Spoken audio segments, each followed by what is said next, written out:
Okay, hello everybody. I hope everybody had a good lunch. So this is my second session today, and it goes along with the first where we talked about Tor and the dark net. In this session, it's going to be an introduction to blockchain technology, Bitcoin, and Ethereum. So I believe there are several sessions following mine that are going to be going into some more in-depth information about the blockchain and cryptocurrencies. But today what we're going to be doing is starting with an overview of Bitcoin, which was the first cryptocurrency that was introduced in 2008. We'll talk about an introduction to Bitcoin, how Bitcoin works, applications, and how you can use Bitcoin. Second, we'll cover one of the newer, faster-growing cryptocurrencies called Ethereum. We'll talk about what Ethereum is and how it's different from Bitcoin. We'll talk a little bit about the history of Ethereum and what you can use it for. And then finally, we're going to cover Ethereum security and why, with cryptocurrencies, there have been millions and millions of dollars both made and lost in this industry. So Bitcoin is the first cryptocurrency. The concept was introduced in a 2008 paper by somebody named Satoshi Nakamoto. Satoshi Nakamoto is a pseudonym. Nobody knows who the actual Satoshi Nakamoto was. They don't know if it was a person. They don't know if it was a group. They don't know what their motives were in creating the technology that went behind Bitcoin. But what we do know is that it changed the world. And it's continuing to change the world because the blockchain technology underlies all of the cryptocurrencies that have spread up since then. So the Bitcoin blockchain network was first built and launched in 2009. And the first real-world transaction using Bitcoin occurred in 2010 when somebody bought 2 pizzas for 10,000 Bitcoin. So for those of you who have heard of Bitcoin and know how much it's worth right now, those 2 pizzas were purchased for today's equivalent of about 20 million US dollars in Bitcoin. So this is the price graph of Bitcoin. This is all the way back in 2011, in the very early days of Bitcoin. This is in 2014, when the first bump in price was experienced. This right here is 2017. Since the beginning of 2017, Bitcoin has increased by hundreds and hundreds of %. It's currently worth over $4,000 per Bitcoin. The individuals who started buying or mining Bitcoin back at this part of the curve here are now multimillionaires. There are thousands and thousands and thousands of people who were early adopters of these cryptocurrencies who are currently sitting on stashes worth millions and millions of dollars. But Bitcoin is extremely volatile, and it's still unsure as to what exactly is going to happen with Bitcoin in the coming years. And if you noticed on the last slide, there was a little downturn here. This was in the past couple weeks. Some of you may have heard about the Chinese government and the Chinese government's regulation of Bitcoin. They actually banned the sale of Bitcoin on exchanges in China due to the fact that it is so difficult to regulate. So why would people use Bitcoin? Why would people use a cryptocurrency as opposed to a credit card or a bank transfer? The advantages of Bitcoin is that it is secure. It's cryptographically secure in that once a transaction is made, you can verify who received the money, you can verify who sent the money, and there's no way for that transaction to be reversed. It's cheap. Transmitting millions of dollars across different continents costs fractions of cents compared to what it costs to do the same thing through bank transfers or credit cards. And it's transparent. Even though Bitcoin is completely anonymous, there's no way to know who it is who's behind different transactions. The entire world can see every single Bitcoin transaction that has ever been made. It's all available on the blockchain.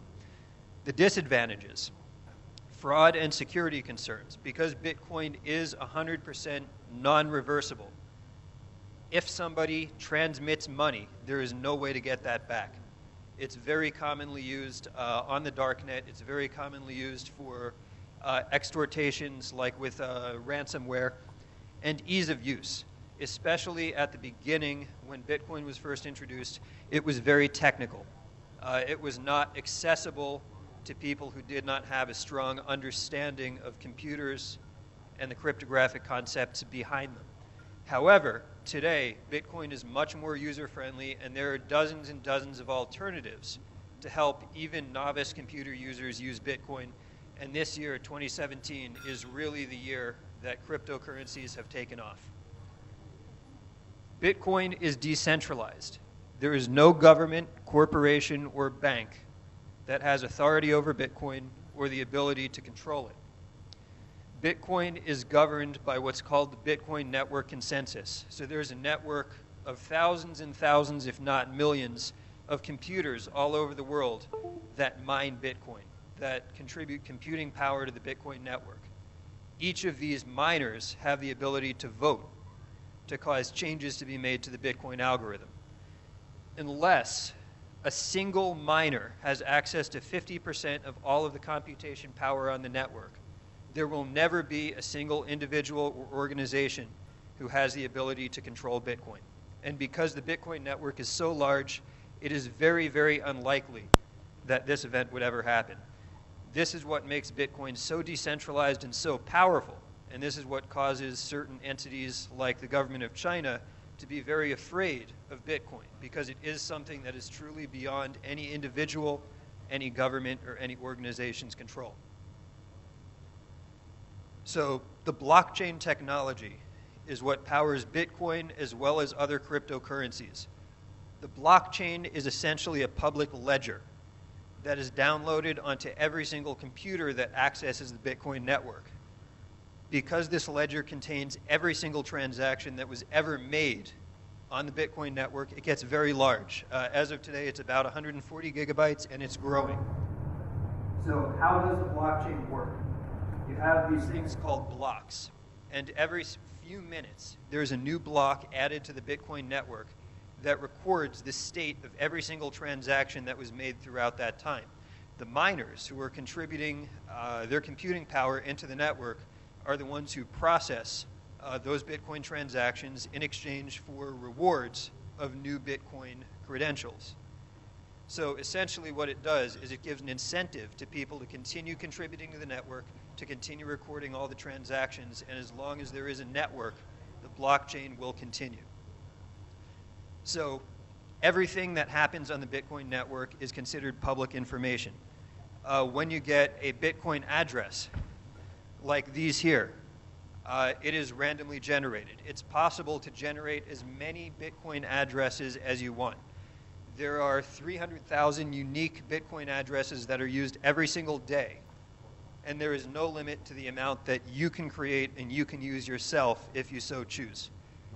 There is a link that you can click on here that will take you to a website where you can put in random information, and it will generate Bitcoin addresses that you can use to send and receive Bitcoin. The transaction history of every single address on the Bitcoin network is publicly visible in the blockchain. So if somebody has sent or received Bitcoin, you can see that transaction in the blockchain. So because of all this transparency, some people want to use Bitcoin for money laundering. They want to use it for purchases on the darknet. They want to launder Bitcoin that was stolen. There are methods to do this, and one of the most commonly used methods is called Bitcoin tumbling. So Bitcoin tumbling is a relatively simple process. When you acquire Bitcoin, you send it into a central service that's known as a Bitcoin tumbler. Hundreds of other people who also want to anonymize their Bitcoin send Bitcoin into the same tumbler. The tumbler mixes all of the Bitcoins together and then sends back over a period of time small amounts of Bitcoin to your account until you've received the same amount that you sent in, minus a small fee for the Bitcoin tumbler. What this means is that your Bitcoin has been mixed with hundreds or thousands of other people's Bitcoin, which makes the Bitcoin that you received essentially untraceable. This is what happens whenever somebody makes a purchase on the darknet or hacks a large amount of Bitcoin. They put it into Bitcoin tumblers, which allows them to essentially launder the money and then escape with it being untraceable. So how do you acquire Bitcoins? There are many different ways that you can get Bitcoin, and as it becomes more and more commonly used, there are more and more easy ways to get it. So first, you can sell things on the darknet. Many people sell illegal drugs or weapons, as we had discussed before. You can also sell services or hacking guides, or you can start a web service that people can pay for with Bitcoins. You can receive donations with Bitcoins from your website. You can work for Bitcoin. As a matter of fact, several of my employees have asked for their bonuses to be paid in Bitcoin, which we do. You can also mine for Bitcoin. So all Bitcoin is initially created through a process called mining. So if you have computer hardware, you can use that to work on the blockchain and to solve cryptographical equations for which you are rewarded with Bitcoin. It used to be at the beginning of the Bitcoin story that mining was easier to do. If you had a desktop computer with a good CPU, thank you. If you had a desktop computer with a good CPU, you could run the Bitcoin mining application on your computer and you would get Bitcoin. It used to be that if you had a couple of graphics cards, powerful graphics cards, you could mine a lot of Bitcoin. I got into Bitcoin in 2013, 2014, and around that time, with 2 good graphics cards, I was able to mine a very good amount of Bitcoin in only a few months, Bitcoin that's worth thousands and thousands of dollars today. But today, it's changed. Bitcoin is worth so much, and so many people are mining, that it takes huge rooms full of dedicated hardware to mine Bitcoin. China is actually one of the central locations of Bitcoin mining. They would have rooms the size of this auditorium here, full of specialized servers mining Bitcoin that would generate up to $8 to 9 million US dollars per month in Bitcoin profits. The other option, if you can't mine Bitcoins, is that you can buy it. There are many ways that you can exchange dollars, euros, Egyptian pounds for Bitcoins, either through multiple online Bitcoin exchanges, through Bitcoin ATMs, or even through a website called localbitcoins.com, which allows you to connect with other people nearby you who are looking to buy or sell Bitcoins. So this right here is a screenshot of localbitcoins.com for Cairo. So I took this screenshot this morning so we can see here, there's a user called BTC Saudi Arabia who has made over 3,000 transactions with Bitcoin in the Cairo area, and they're online right now, willing to sell Bitcoin. And then there's another list, Omar Khorshid, A Mustafa 2010, all of whom are willing to sell Bitcoin, some of them for cash, some of them for Egyptian National Bank transfer, some of them online. So there are even Bitcoin ATMs. So this is a Bitcoin ATM in New York City that I've used before. You can go in and you can use it to withdraw Bitcoin into your account. You can use it to convert Bitcoin into cash or cash into Bitcoin. So you store Bitcoin in something called a Bitcoin wallet. A Bitcoin wallet is not something physical, although you can create a physical version of it like these pieces of paper that are meant to be printed out. But a Bitcoin wallet is a cryptographical string that has a public key and a private key that allows people to send money to your Bitcoin wallet, and only you, if you have access to the private keys, have access to that wallet. There are multiple different types of Bitcoin wallet. You can have a desktop Bitcoin wallet on your computer. You can have a hardware wallet, which is a physical device with encryption keys that you hold. You can have a mobile wallet, or you can have a web wallet. The benefits of having a mobile or web wallet is that you do not have to store the entire 160 gigabytes of the blockchain on your device. However, if you're using a mobile or web wallet, you don't have full control of your private keys. They're entrusted to an online service or the thin client that holds those keys for you and allows you to access your Bitcoin or your cryptocurrency. So as we've seen from other cases before, this can be very risky. There have been cases where web wallets have been hacked or web wallets have been scammed. So the safest place to store your Bitcoin is always offline. There are even web wallets on the darknet. This is a screenshot of one of the most popular web wallets on the darknet, completely untraceable, but again, you have to trust that this company, nobody knows who they are, nobody knows where they are, won't steal your Bitcoin. And there have been several online web wallets that have stolen people's Bitcoin, but many people, especially those people who are storing Bitcoins that have been received through illegal activities, choose to store them in these wallets. So in conclusion on Bitcoin, it's the original gold standard cryptocurrency. It was the first one created, and it still has the highest value and usage rate out of all of the different types of cryptocurrency. However, new cryptocurrencies are introduced very frequently. Will one someday replace Bitcoin as the most valuable cryptocurrency? So one alternative cryptocurrency that we're going to talk about today is called Ethereum. Ethereum is a revolutionary new kind of cryptocurrency. It was proposed in 2013 by a man named Vitalik Buterin. He's a Russian who lives in Canada, and he was 19 years old when he came up with the concept for Ethereum. His idea was realized and launched in 2015.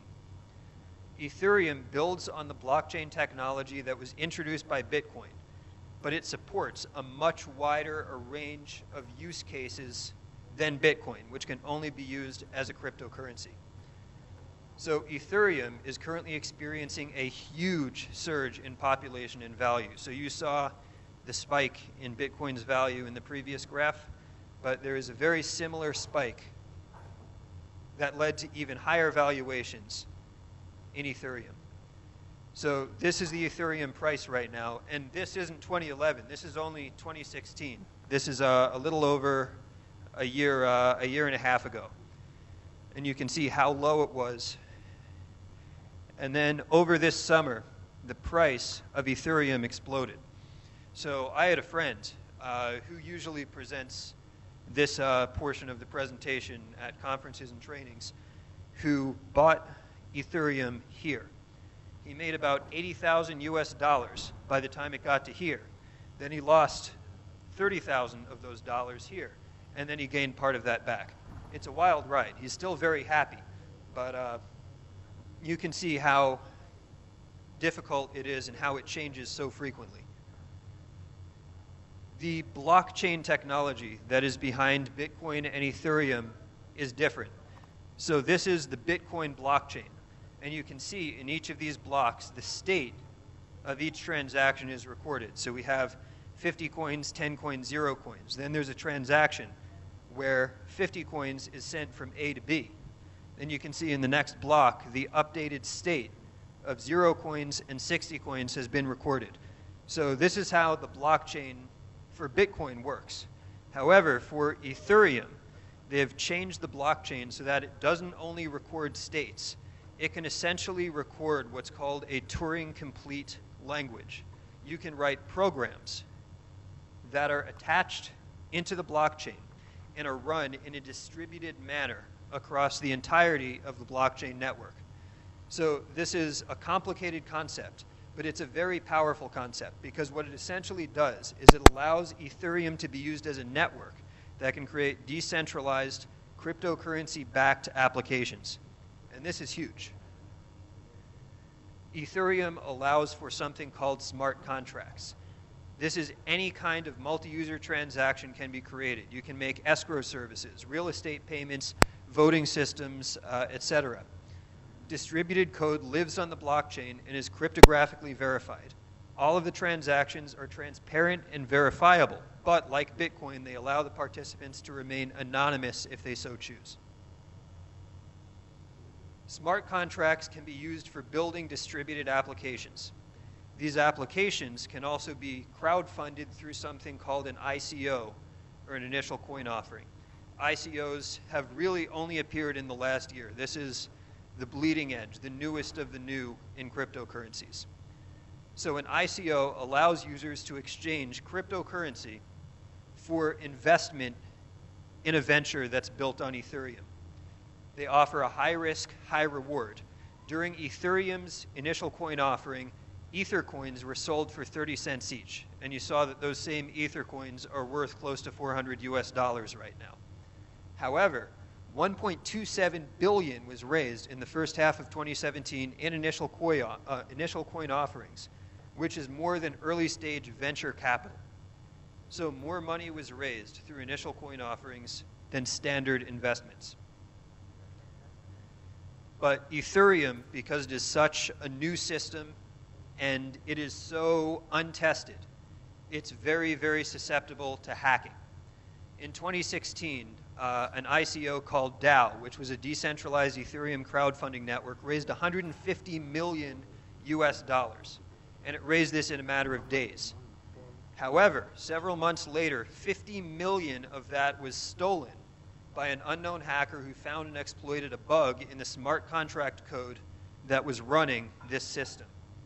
The hack was caused by a single line of code, and the hacker found and exploited that single line of code to then steal 50 million worth of Ethereum. So what happened next is that the money stolen was at that time representation of over 10% of all the Ethereum cryptocurrency in existence. To complicate things, white hat hackers actually found that bug at the same time it was being exploited and used it to steal the rest of the money that had been invested in this ICO, which they later gave back to the investors. And in a controversial move, the Ethereum community voted to change the underlying algorithm of the Ethereum cryptocurrency to reverse the hack and give the money back to the original people who had owned it. Some users kept using the old blockchain, which essentially meant that there were two versions of Ethereum, the new version and the old version that the hacker was on. So you can see that this is something that is very, very changing. This is evolving. All of this happened within the last year. Ethereum ICOs are the Wild West. Just last month, over $500,000 was stolen in minutes when a hacker changed the payment address on an ICO's website. Over 15 million has been stolen using these methods just this year. However, the high potential rewards will result in more ICOs and more investors over time. Cryptocurrencies have continued their growth. This is the graph of all of the cryptocurrencies, Bitcoin, Ethereum, all of the other dozens of cryptocurrencies added together. And you can see how it's grown. We're at the inflection point here, where the growth is getting so big that governments are starting to notice. Giant companies are starting to notice. 16 banks in the United States have started building their own cryptocurrency-backed applications. There are hundreds and hundreds of institutional investors who are starting to pour money into cryptocurrencies and blockchain technology. So, in overview, Bitcoin, the original cryptocurrency, introduced a new form of digital economy. Ethereum is a powerful blockchain-powered platform with even broader application than Bitcoin. This emerging technology is still in early stages, and it's subject to very high risk and very high volatility. And while the future of Bitcoin, Ethereum, or any individual cryptocurrency is still unknown, the blockchain technology that underlies all of these cryptocurrencies is revolutionary, and it's poised to change the world. So I hope everybody has enjoyed our presentations. I hope you learned something. And if there's any questions or anything that I can answer for you, I'll be available for the next day. Shukran.